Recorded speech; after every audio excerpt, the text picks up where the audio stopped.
toy izao indray havana ny teny zaraina omena antsika anio azahodina tsy hita ireo fahasoavana efa voaray tamin'i Kristy araka ny voasoratra amin'ny Samoela voalohany toko fahenina andiny fahenina mivaky toy izao amin'ny anaran'i Jesosy hoe fa nahoana no manamafy ny fonareo ianareo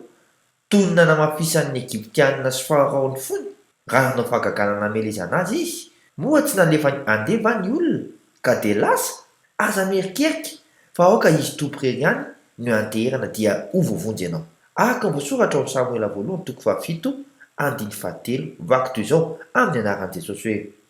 ary hoy Samoela tamin'ny taranak'Israely rehetra raha miverina amin'i Jehovah ny fonareo rehetra tokoa ary ianareo dia areo aminareo ny andriamanin-kafa sy ireo astarta ka ampiomany ny fonareo ho an'i Jehovah